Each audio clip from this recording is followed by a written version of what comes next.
Je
malgré le temps, pour la température, Seigneur, fais grâce que nous sommes ici. Merci Seigneur pour cela. Et je rends grâce à Dieu quelque chose que je suis content. Je suis rentré ici et voir Saint-Gélène, j'étais en train déjà de prier, Madame le Père. Pour ceux qui viennent, au lieu de l'accompagner en prière, il se mit à parler. Mais j'aime cette attitude. Alléluia, elle vient, elle était seule avec le frère ici, juste là, en train de prier. J'apprécie cela, et c'est ce que Dieu veut. Écoute, alléluia, quand il y a la prière, et Dieu va venir rencontrer son Père. Dieu va venir rencontrer son Père. En tout cas, c'est ce que le Seigneur est en train de faire. C'est ce que le Seigneur est sur le point de faire ici même, Seigneur. Alléluia. Et c'est extraordinaire. Alléluia. Et Dieu est merveilleux. Alors, on va rentrer dans l'annonce.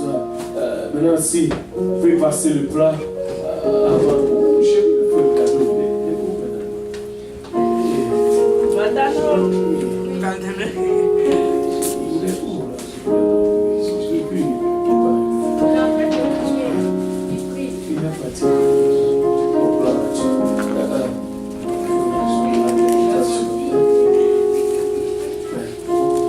Alléluia. On va prier d'abord. Seigneur Jésus, nous te remercions encore une fois, Papa, pour ton amour, ta bonté, ta miséricorde. Papa, merci pour ce que nous pouvons ressentir, Seigneur. Papa, merci pour ton amour, Jésus-Christ, Papa. L'amour infini, Seigneur. Lorsque nous sommes ici dans ta maison, Père, nous venons juste une partie de ce don que tu nous as béni, Papa. Je prie que tu les sanctifies, que tu la serves, que ceci est pour l'avancement de ton royaume ici, Père, à Montréal, non, et partout à travers les morts. Dégagons des grâces dans nos cœurs. Prions, Père, au nom de Jésus. Que tout le monde dise au nom de Jésus. Alléluia. Merci, Seigneur. Et si ce qui est important et nécessaire, c'est qu'il est en train de prier. Est-ce que mon frère il peut me rappeler son nom?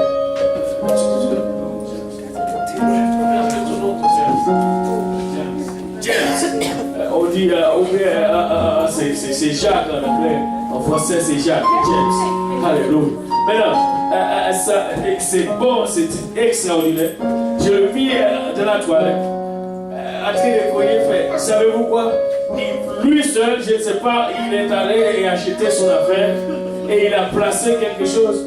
Avant, il y avait quelque chose dessus, mais il a juste placé un truc où on peut mettre le papier toilette et cocher dedans. Il le fait seul. Il n'y a personne qui lui demande de pourquoi. Il le fait tout simplement. Il voit ce qu'il est. J'aime le Seigneur. Et nous sommes dans une église. Nous sommes dans un moment où Dieu va faire. Il lance simplement. Il a vu ce qui est nécessaire à faire. Je ne lui ai même pas demandé. Il est là. Il a placé l'affaire. Oh, c'est pour la première fois aujourd'hui. Jeudi dernier.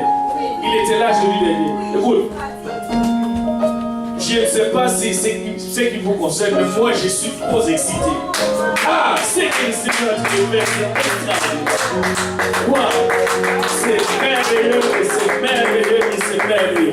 Savez-vous quoi? Le Seigneur va envoyer des gens, préparer des gens qui sont quoi faire pour son église. Amen.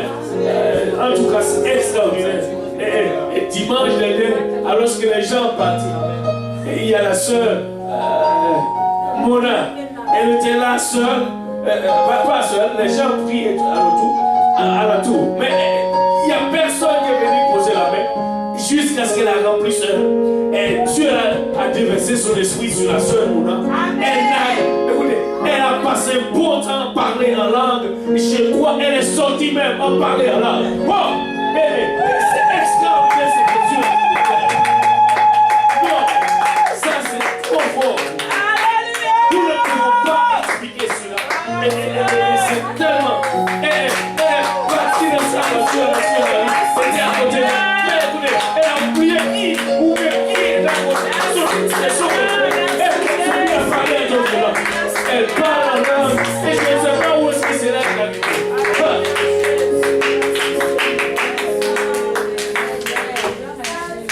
C'est cette église. Et devine quoi? Il y a dans l'étude publique de la sœur Hollande. Le mari, il s'appelle comment quand j'ai oublié son nom? Le mari, il était là dimanche. Il est juste au point. Il a reçu le Saint-Esprit de sa maison avec l'étude publique.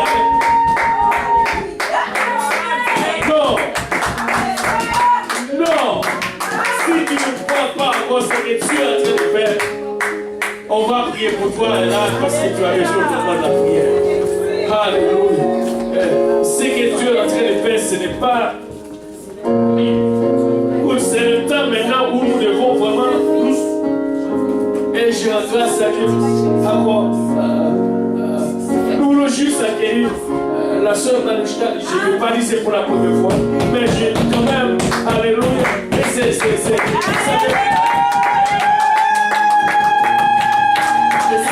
est trop bon. Le Seigneur est trop bon et trop grand. Il est merveilleux tout simplement. Savez-vous quoi? Si tout le monde peut tout simplement s'impliquer, juste dire je veux faire quelque chose. N'attendez pas que le pasteur te dise quoi faire. Mais tu vois ce qui est nécessaire à faire, fais-le. Ce n'est pas pour moi, tu le fais pour Dieu. Et c'est lui qui t'a racheté, qui t'a sauvé, tu vas le faire pour lui. Savez-vous, on arrive à un moment où c'est plein, c'est barré partout. Pourquoi? Parce que je ne peux pas me mettre à faire ce genre de travail, aller chercher les gens parce que j'ai besoin de prière.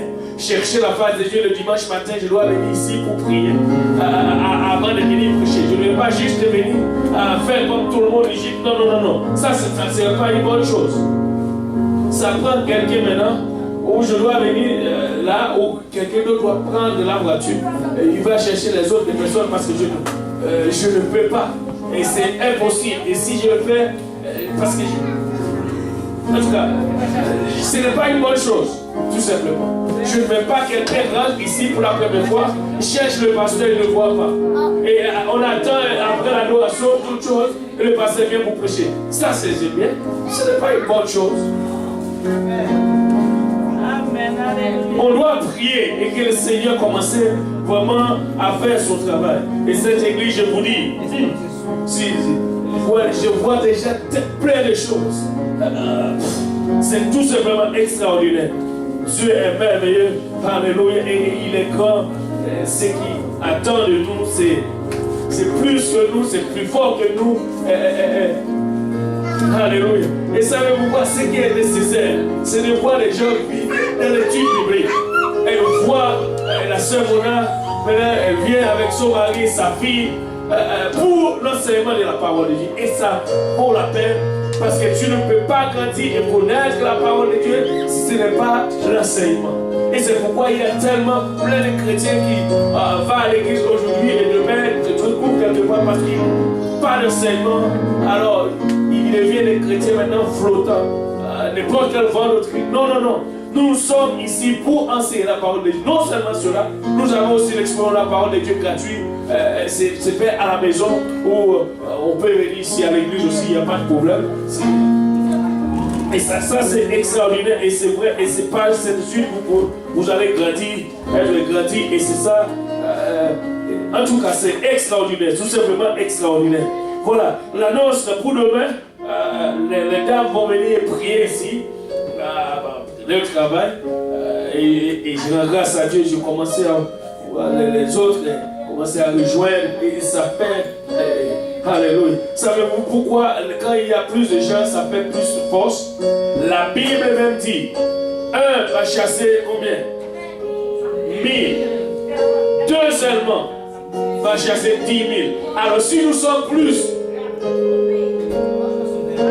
nous allons chasser. Alléluia, parce que nous devons chasser tout le mauvais et prendre le territoire de Montréal pour Jésus. Amen. Nous allons prendre ce territoire pour le Seigneur Jésus. Et c'est pourquoi nous sommes ici. Alléluia.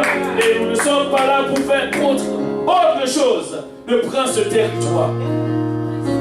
Et Dieu vraiment est en train de faire des grandes choses, des grandes choses, des grandes choses. Et c'est extraordinaire. Alléluia.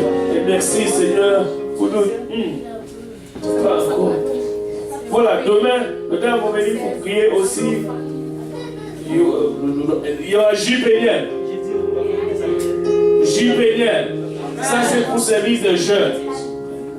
Là où nos jeunes doivent rentrer dans une place où, en sortant de cette place, et faire la différence dehors.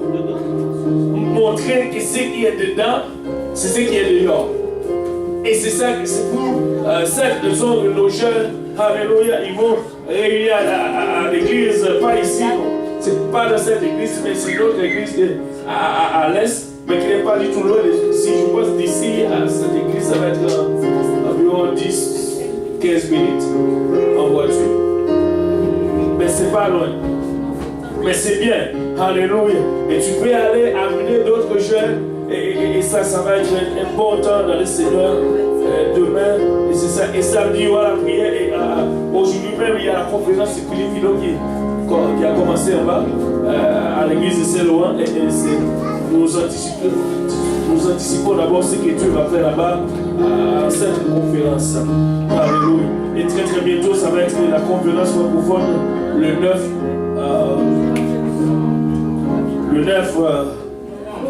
novembre. Ça va être la conférence, compte tenu de la conférence francophone. Et ça aussi, c'est notre défi. Nous voulons gagner, alléluia, tous les francophones possibles. Peu importe ta nationalité et que tu parles français, nous voulons te gagner pour Jésus. Amen. Alléluia. Gloire au nom de Jésus-Christ. Voilà pour notre annonce. Pour nos annonces. Et c'est ça, mais il y a plein de choses qui vont établir, venir pour l'Église. Le Seigneur est grand et merveilleux. Et nous allons avancer et prier les uns pour les autres. Écoute, ne regarde pas ce que l'ennemi est en train de faire autour de vous. Mais prie pour que le Seigneur vous rende stable son travail à l'Église. Comme quoi, alléluia, quand le temps arrive pour faire l'œuvre de Dieu, tu ne vas pas demander à quelqu'un, tu vas lui juste dire, fais quelque chose. Anyway, Seigneur, c'est extraordinaire, c'est tout simplement bon d'être dans la maison de Dieu et faire quelque chose. Et n'oublie pas, samedi, 2h, nous avons la réunion pour tous ceux qui font partie du ministère ici à Montréal. S'il y a des gens qui ne vont pas être disponibles, ils doivent tenir au courant. Mais nous voulons faire cela parce que nous voulons placer les points sur les yeux. Nous voyons qu'il y a des lits qui commencent à voltiger. Nous ne voulons pas, que c'est parce qu'il n'y a pas de points dessus. On veut placer des points sur les yeux. C'est ça. Amen. Gloire au nom de Jésus-Christ. On va prier aussi pour les musiciens. Que Dieu vraiment fait un travail extraordinaire au Seigneur.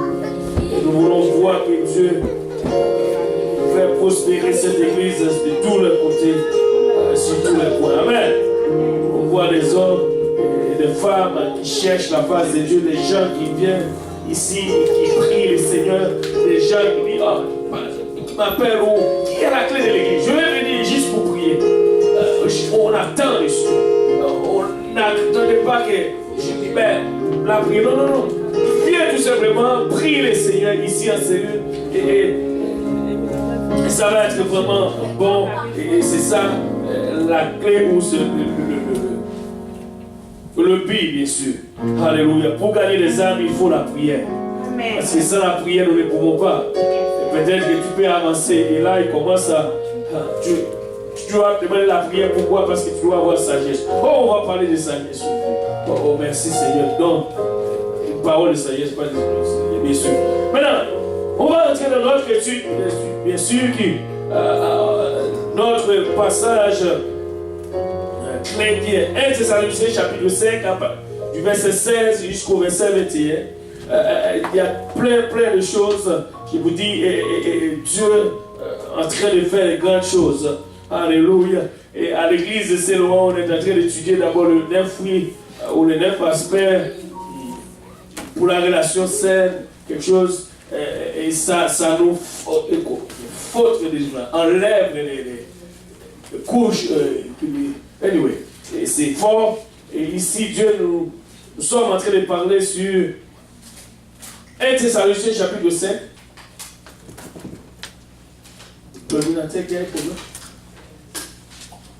Le verset 16 jusqu'au verset 21. Tu dors ou c'est... Anyway. Alléluia.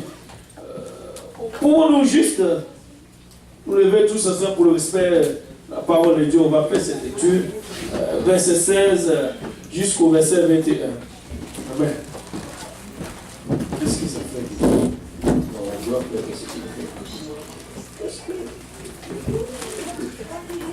C'est quoi l'affaire? On doit l'éternel. Parce que c'est pas bon si la fait en train de faire des bruits. C'était. S'il y a quelqu'un qui veut c'est normal. Voilà, c'est bien. Le silence, le silence ici. Mais, maintenant, voilà. 1 Thessaloniciens chapitre 5, verset 16 au verset 21. Soyez toujours joyeux. Priez sans cesse. Et rendez grâce en toutes choses, car c'est à votre égard la volonté de Dieu en Jésus-Christ. N'éteignez pas l'esprit. Ne méprisez pas les prophéties, mais examinez toutes choses. Retenez ce qui est bon. Alléluia. Amen. N'éteignez pas l'esprit. Ne méprisez pas non plus les prophéties. Tout simplement, examinez toutes choses. Et retenez ce qui est bon. Dès que c'est mauvais, poubelle. Parce que ce n'est pas bon pour la vie. On le jette. Mais si c'est bon, on va l'embrasser. Amen. Seigneur Jésus, Père, nous te remercions encore une fois pour ton amour. Papa, nous sommes des hommes naturels pour que les choses spirituelles aient une folie. Papa, nous ne pouvons pas saisir et dire, papa, et comprendre même, Seigneur, ta parole si ce n'est pas l'esprit, Seigneur. Papa, sans ton esprit, nous ne pouvons rien faire. Papa, alléluia, avec ton esprit, nous allons garder, nous allons faire, papa, appliquer ta parole, papa, et garder ta parole dans nos cœurs. Comme David, Seigneur Jésus-Christ, dit une fois, je sais ta parole dans mon cœur afin que je n'ai pas péché contre toi. Seigneur, il n'y a que toi, il n'y a que l'Esprit qui va nous permettre de garder cette parole dans nos cœurs. Papa, qui va trouver en nous, Seigneur, toute chose qui n'est pas en accord à ta volonté. Et enlève-le, Seigneur Jésus-Christ, dans nos vies aujourd'hui. Et place ta parole, que ton esprit vienne, papa, et planter ta parole dans nos vies, Seigneur, afin que nous, alléluia, nos vies, Seigneur, soient transformées. Papa, afin que nous allons marcher et vivre pour toi jusqu'à ce que tu viennes. Avec action de grâce dans nos cœurs, nous te prions, Père, au nom de Jésus. Que tout le monde dise au nom de Jésus. Au nom de Jésus. Merci, vous pouvez vous asseoir. Maintenant, nous avons cette étude depuis, ça fait, nous sommes dans notre 4e, 5e partie, bien sûr, les dons spirituels. Et en étudiant cela, la première chose, c'est que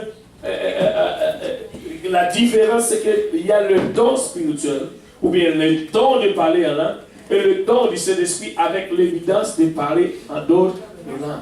Et c'est là, mais une grande confusion dans le monde aujourd'hui. Ils sont en train de placer ou de mélanger le don du Saint-Esprit avec l'évidence de parler en langue et le don de parler en langue. C'est deux choses différentes. Il y a le don du Saint-Esprit avec l'évidence de parler en langue. Il y a aussi le don de parler en langue. Le don de parler en langue, d'ailleurs, c'est pour... la différence, c'est que le don de parler en langue, c'est don, ça fait partie des 9 dons pour permettre, pour aider l'Église à grandir. Ou qui fait partie, voilà, Dieu, c'est de cette façon que Dieu parle, ou Dieu pouvait former son Église. Si une Église n'a pas ces 9 dons, ce n'est pas l'Église de Jésus.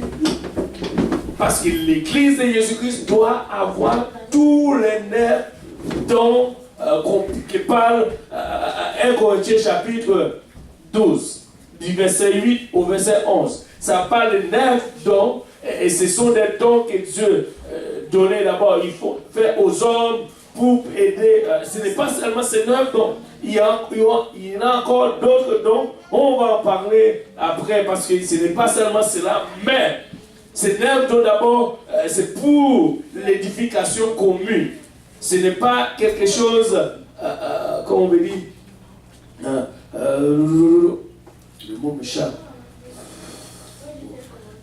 Ce n'est pas personnel ou bien ce n'est pas individuel, bien sûr.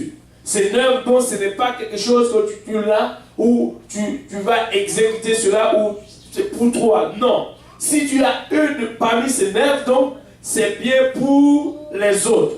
Ou bien pour nous, c'est quelque chose de commun. Si tu l'as, mais c'est pour l'édification des autres. Tu ne l'as pas seulement pour toi, tu l'as pour nous édifier. Parce que tu ne peux pas exercer ce don en dehors de l'église. Et c'est pourquoi tu l'as seulement pour l'église. Mais les dons de... En tout cas, je peux faire juste une petite différence avant de rentrer dans l'affaire. Où là où se trouvent toutes les confusions. Acte chapitre 2, je vais voir vraiment là, comme je fais, je ne sais pas pourquoi il y a deux versets qui viennent de temps en temps. Acte chapitre 2, verset...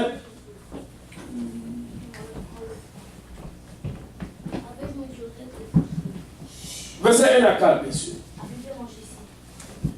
Le jour de la Pentecôte, ils étaient tous ensemble dans le même lieu. Tout à coup, il vint du ciel un bruit comme celui de vent impétueux, et il remplit toute la maison où il était assis. Des langues semblables à des langues de feu leur apparurent séparées les unes des autres, et se posèrent sur chacun d'eux, et ils furent tous. Et quelqu'un dit tous. Remplis du Saint-Esprit, se mit à parler en d'autres langues, selon que l'Esprit leur donnait de s'exprimer.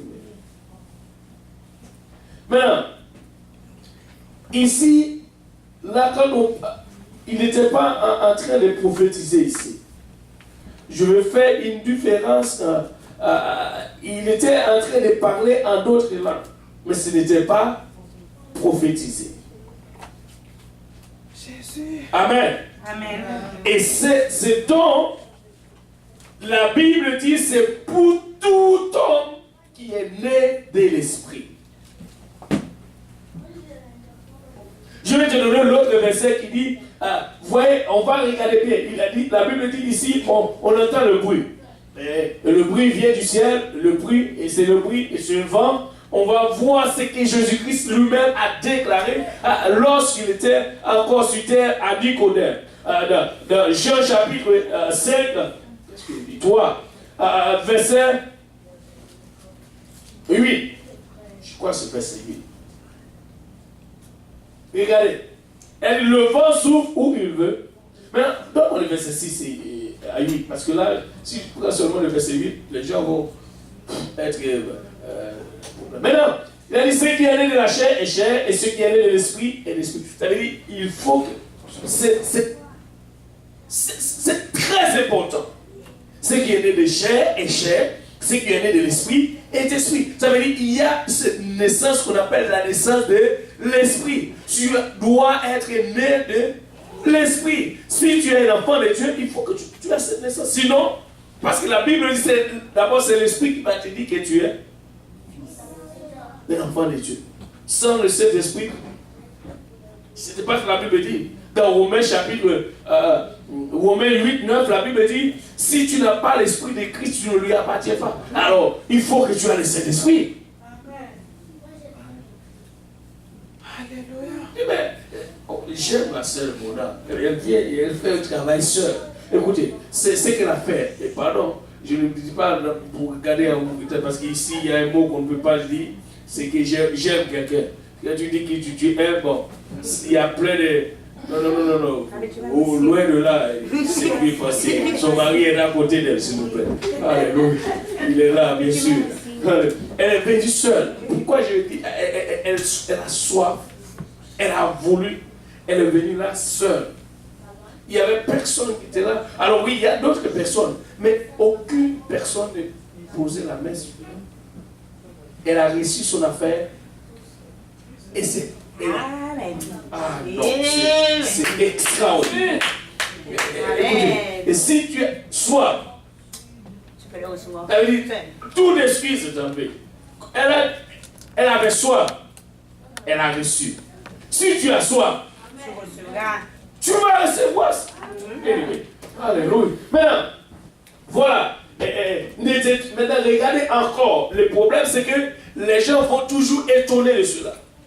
Regardez, c'est Jésus-Christ dit, ne t'étonne pas que je t'ai dit, il faut que vous laissiez de nouveau. Le vent souffle où il veut, et tu attends le bruit. Mais tu ne sais pas d'où il vient, ni où il va. Il en est ainsi de tout homme. Et mon frère sourit ici. Tout homme. Combien d'hommes ici? Il en est ainsi tout homme. C'est-à-dire,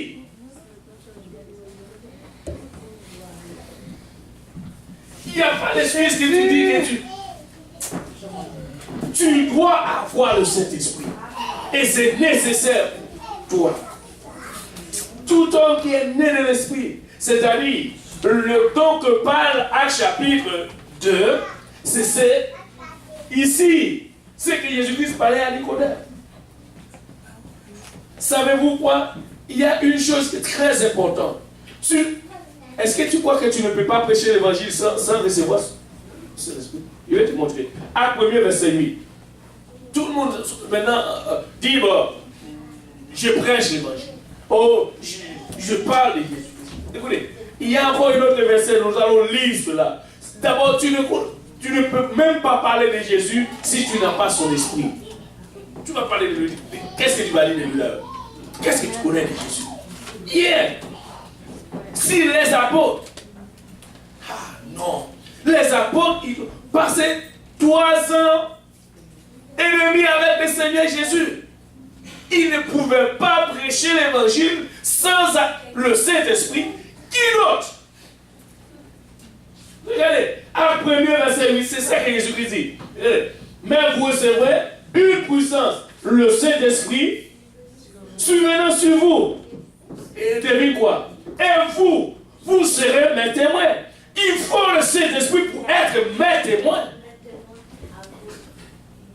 Tu ne peux pas être le témoin de Jésus-Christ sans le Saint-Esprit. Maintenant tu dis, oh, pasteur ou frère, comme tu veux. Maintenant, mais ceux qui prêchent, on n'entend pas. Écoute, moi je vous donne la parole.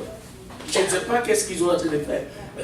Écoutez, je ne suis pas en train de juger personne. Tout ce que je vais te dire.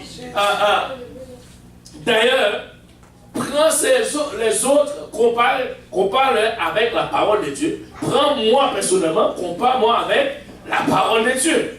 Je ne suis pas là pour juger les autres, pour dire qui va, qui... Non. C'est la parole que notre juge. C'est ça. C'est la parole de Dieu. Maintenant, voilà, c'est ça. Et là, pour être témoin, vous commencez. Et devine quoi? Et ça, c'est ce que Jésus-Christ a dit. Mais ils attendaient là-bas pendant 10 jours. Après 10 jours, le Saint-Esprit, dans Actes chapitre 2, le Saint-Esprit maintenant tombé sur ces gens. Devine quoi? Ils commencent maintenant à prêcher l'évangile. Et après, quand ils commencent à prêcher l'évangile, regardez, le premier message de l'évangile, regardez, quand les gens ont touché de ce message, qu'est-ce qu'ils ont dit? Je ne sais pas pourquoi est-ce que je passe par là, alors c'est pas l'affaire, bon, tu sais.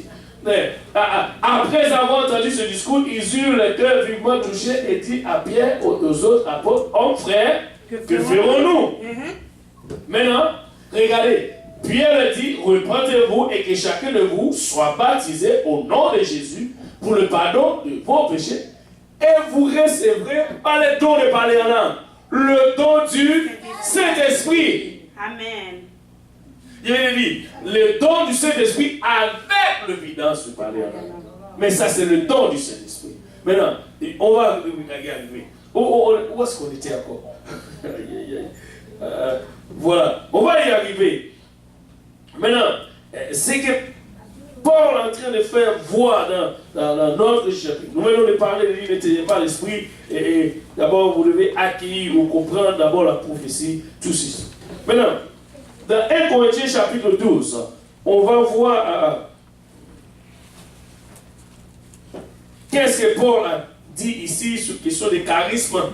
Ça, c'est l'autre chose qui parle de dons. Dieu fait don aux hommes.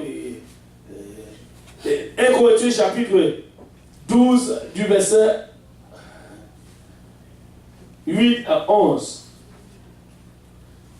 En effet, à un autre Ou, en effet, Alain est donné par l'Esprit une parole de sagesse. Là, si je commence par là, est-ce qu'ils vont comprendre? Non, ils ne vont rien comprendre. On va commencer d'abord depuis le début du verset. Et là, on va commencer depuis le début. Pour ce qui concerne les dons spirituels, maintenant, regarde, il a parlé, il a dit le don spirituel.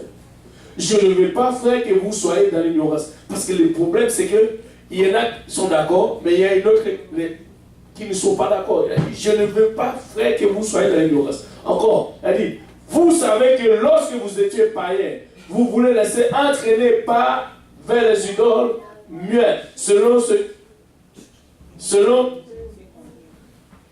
que vous étiez conduits. Mais c'est pourquoi je vous déclare que nul, s'il ne parle pas, l'Esprit de Dieu, ne dit que Jésus-Christ est dans la terre. Que nul ne peut dire Jésus-Christ est le Seigneur si ce n'est pas le Saint-Esprit. C'est pourquoi nous avons besoin du Saint-Esprit. Et maintenant, il y a diversité de dons. Mais le même esprit, diversité des ministères, mais le même Seigneur. C'est-à-dire, ici, il y a le don. Aussi, on peut parler des ministères et qui a rapport aussi presque les dons, mais qui n'est pas le don. Mais là, quand il arrive le verset qui suit, diversité d'opérations, mais le même Dieu qui opère tout en tous. Or, à chacun, que tout le monde dit chacun, la manifestation de l'esprit est donnée pour, regardez, l'utilité. Maintenant, le Saint-Esprit, ce que tu vas recevoir, je vais te dire une chose. Ça va aider les autres, mais c'est personnel. Bon, je ne veux pas dire, oui, le Saint-Esprit, c'est pour ta vie, pour t'aider à grandir, à marcher. C'est pourquoi la Bible dit, tout homme doit être né ou doit naître ou quelque chose de l'esprit. Pourquoi? Parce que nous avons besoin de cela. Sans le Saint-Esprit, nous ne pouvons pas vivre pour Dieu. Nous ne pouvons pas marcher. Nous ne pouvons rien faire pour Dieu. Parce que tout ce que tu dois dire de Dieu, ça devrait venir de l'esprit. Si cela ne vient pas de l'esprit, ce n'est pas de Dieu. Ce n'est pas de Dieu. Il a dit, ok, voilà, diversité. Où est-ce qu'on est? Ouais. En effet, Alain a donné par l'esprit une parole de sagesse. C'est ce qu'on va discuter, on va parler aujourd'hui. À une autre, une parole de connaissance selon le même esprit. À une autre, la foi par le même esprit. À une autre, le don des guérisons par le même esprit. Et à une autre, le don d'opérer des miracles. À une autre, la prophétie. À une autre, le discernement des esprits. À une autre, l'université des langues. À une autre, interprétation des langues. Et un seul et même esprit opère toutes ces choses, les distribuant à chacun en particulier comme il veut. Ce n'est pas comme nous voulons, mais c'est comme lui il veut. Car, comme le corps est un et a plusieurs membres, et comme tous les membres du corps, malgré leur nombre, ne forment de seul corps, ainsi en est-il de Christ. On va parler du corps après, mais là, on va entrer d'abord dans les affaires des dons spirituels, où il y a toutes sortes de discussions. Maintenant, qu'est-ce que Paul veut? Paul exhorte d'abord les chrétiens de Corinthe, surtout, à aller rechercher d'abord à demander de dons. Il a parlé dans 1 Corinthiens chapitre 14, verset 1, il a dit, aspirez-vous aux dons spirituels. Et surtout, et il a mis une clé d'abord, surtout la prophétie, quelque chose comme ça. Maintenant, au verset 7, ne laisse aucun doute. Dieu désire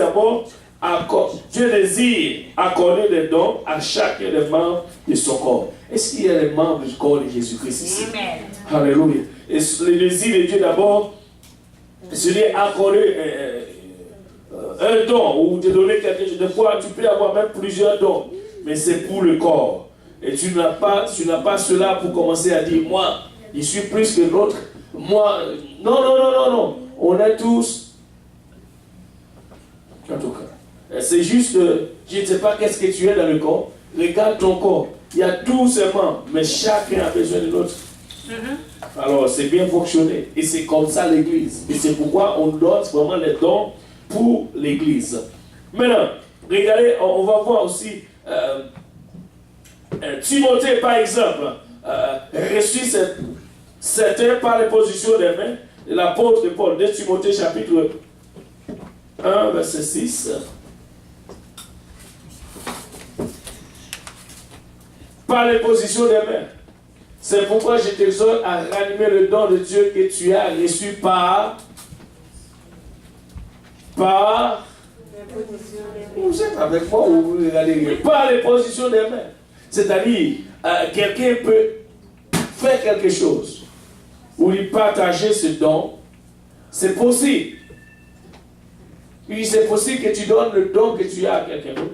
Si tu pries Dieu, si c'est là dans sa volonté, tu peux partager ce don. C'est correct. Si toi, écoute, en tout cas, tu peux donner ce que tu as, partager. Je vais te dire pourquoi. Souvenez-vous, nous avons lu la fois dernière, Dieu a pris l'esprit qui était sur Moïse. Il a placé cet esprit sur qui? C'était sur... Anyway. Alléluia. C'est quelqu'un qui désire avoir un don pour exercer dans l'œuvre. Amen. Alléluia. Les croyants mentionnés dans Actes chapitre 8, verset 17, ont reçu aussi le don par l'intermédiaire des apôtres Pierre et Jean. Et c'est ça. Maintenant, les positions des mains ont aujourd'hui encore une importance vitale dans l'église de Christ. S'il vous plaît, les positions des mains. Je vais te dire, il y a plein de problèmes dans les positions des mains. Aujourd'hui, Paul a dit quelque chose dans... Je lisais la fois dernière, mais je ne sais pas si j'ai oublié. Ok. Il a dit une chose à Timothée. Tu ne peux pas... Il ne faut pas presser, imposer les mains sur les gens. Ça a rapport plutôt à une place où... parce que quand tu fais cela, et c'est juste que tu donnes une place où cette personne doit trouver un moyen pour faire un travail à l'église, par exemple, ou responsabilité. Une responsabilité à l'église. Et c'était ça a rapport. Maintenant, quand Paul a dit cela, tout le monde dit, regardez, Paul a dit, il ne faut pas presser, imposer les mains sur les gens. Peut-être qu'il dit, s'il a ses péchés, toi tu peux avoir ce péché. Tu as l'esprit de Dieu, si quelqu'un a ses péchés, tu peux avoir ce péché. Comment est-ce que tu... Où est le Saint-Esprit alors? Si Dieu, écoutez, si c'est toi par ton désir qui veut, mais si c'est Dieu qui te dit, c'est pourquoi tu dois te laisser toujours conduire par l'Esprit. Si l'Esprit de Dieu te dit, va imposer la main sur quelqu'un, vas-y, sans crainte. Mais ne le fais pas pour toi-même, pour faire montrer aux gens. Si c'est comme ça, tu vas le faire, oui, c'est normal. S'il y a même un mauvais esprit, tu vas avoir des problèmes. Si toi-même, tu veux le faire pour toi. Mais si tu es ça, poussé par l'Esprit, tu fais cela, fais-le avec courage, parce que le Saint-Esprit, il est au contrôle. Amen. Et il va t'aider à faire ce bien travail. Voilà. Et Paul, c'est très important, dans 1 Corinthiens chapitre, qu'est-ce qu'il dit? 1 Timothée chapitre 4, verset 14, 15. Est-ce qu'on va y arriver, mon Dieu? Regarde ce qu'il a dit. Ouais, ne néglige pas le don qui est en toi et qui a été donné par... On dit aujourd'hui, je suis seul. Prophétie avec les positions des mains. C'est-à-dire, tu peux ressentir où le Saint-Esprit peut te... Il y a des fois où le pasteur reste et quelqu'un vient et dit, le Saint-Esprit me dit, toi, va prier pour une personne. C'est correct. Il n'y a pas de problème avec ça. Parce que il y a déjà une question. Oui, vas-y. C'est pas une question. Je me posais des questions sur ce verset aussi. Le verset qui dit n'imposez rien avec précipitation à personne. Et puis, j'étais allée faire des recherches dessus. Et puis, après, j'ai prié, j'ai dit, Seigneur, explique-moi ce verset parce que je ne comprends pas vraiment. Parce qu'à l'église, on impose les mains sur les gens. Parfois, on va imposer les mains sur la personne sans demander à la personne est-ce que je peux imposer les mains sur toi. Et puis, la personne que tu vas imposer les mains sur elle, peut-être que la personne n'a pas le Saint-Esprit. Et puis, toi-même, peut-être que c'est même pas Dieu qui t'a renvoyé. Et puis, c'est ça que je me disais à moi. C'est ça que je me disais à moi. Toi-même, peut-être que tu n'as même pas le Saint-Esprit et tu dis que tu vas imposer les mains à quelqu'un. Et par exemple, tu as un esprit d'impudicité en toi et puis tu vas imposer les mains à la personne. Là, je me disais, est-ce que c'est pas l'esprit d'impudicité qui est en toi qui va aller sur la personne? Et puis Dieu m'a dit, la personne même si la personne n'a pas le Saint-Esprit en elle, la personne peut refuser cet esprit. C'est si la personne veut vraiment que l'esprit d'impudicité arrive en elle, que ça va se transmettre vraiment. Parce que la personne, même si la personne n'a pas le Saint-Esprit, elle peut refuser l'esprit d'impudicité. C'est ça que Dieu m'a dit. Donc, j'aime ça. Quand le Seigneur te parle seul, tu n'as pas besoin vraiment d'approbation du pasteur. Et le Seigneur t'a parlé, j'aime ça. Alléluia. Et c'est-à-dire, et je crois que c'est bien. Parce que quand le Saint-Esprit, c'est quelque chose. Moi, je ne sais pas pourquoi les gens refusent cela. Et si quelqu'un ne veut pas, amen, moi, j'ai besoin. J'en ai besoin. Amen. Maintenant, parce que c'est bon, le Saint-Esprit. C'est bon sur tous les sens. D'abord, avec le Saint-Esprit, il y a beaucoup de choses que tu peux avoir. Regarde dans Galates chapitre 5, on parle des fruits le fruit de l'Esprit, n'est-ce pas? Avec le Saint-Esprit, tu peux avoir l'amour. Tu ne peux pas avoir l'amour sans le Saint-Esprit. Combien que le Saint-Esprit? Tu peux dire que tu as l'amour. On va sonder cela. Et c'est le Saint-Esprit qui donne vraiment le vrai amour. Et c'est pourquoi on a besoin vraiment du Saint-Esprit. Et savez-vous, moi j'ai pris et je commence déjà à prier. Je veux que le Seigneur remplisse les gens de cette église chaque jour. Pourquoi? Parce que je veux non seulement qu'ils vivent pour Dieu et faire l'œuvre de Dieu partout et sans réserve. Parce que quand il n'y a rien qui va opposer l'œuvre de Dieu en nous si nous avons le Saint-Esprit. Rien. On va y arriver. Où est-ce qu'on était? Voilà. Avec précipitation. Voilà. Et c'est ça. Ça aussi, oui, le péché de toi-même, conserve-toi. Puis, c'est ça que ça dit et ça pousse. Les gens a expliqué cela. Tu vas entendre toutes sortes de prédications par rapport à ce verset. Toutes sortes de prédications. Est-ce qu'ils savent d'abord ce qu'ils ont de lire? D'abord, donne-moi le verset suivant avant ce verset. Regardez.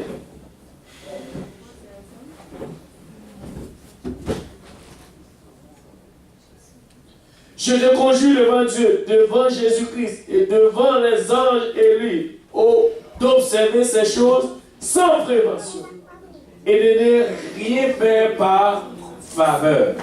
Paul était en train de dire à Timothée, ne fais pas cela comme faveur, ou tu fais faveur à quelqu'un. Ce n'est pas quelque chose, non. Il a donné cela, il a dit, comme tu as reçu les choses par les positions de main, toi tu dois le faire aussi et observer ces choses, mais n'essaie pas de presser le faire en faveur.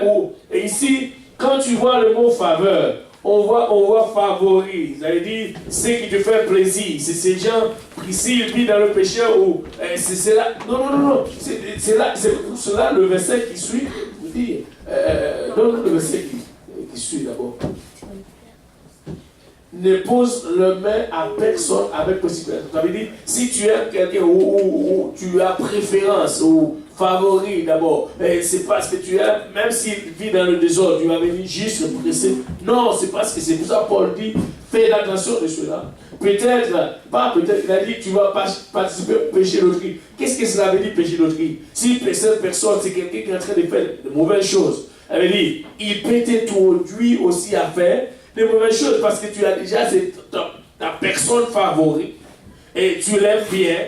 Peut-être qu'il a plus de chance de t'instruire ou de te conduire d'abord dans son affaire au lieu qu'il sait que tu vas le faire parce qu'il doit avoir besoin ou vouloir le Saint-Esprit, mais si tu veux le faire parce que tu veux faire faveur ou par favoritisme, c'est ça. Mais Paul est en train de parler à Timothée, ne fait pas cela et ne fait ça pas trop rapide pour jusque sur les gens parce qu'il y a des gens qui sont nouveaux ou il y a des choses où tu pries que le Seigneur vraiment fasse ce travail et toi-même tu n'essayes pas d'aller par favoritisme ou faveur. Oui.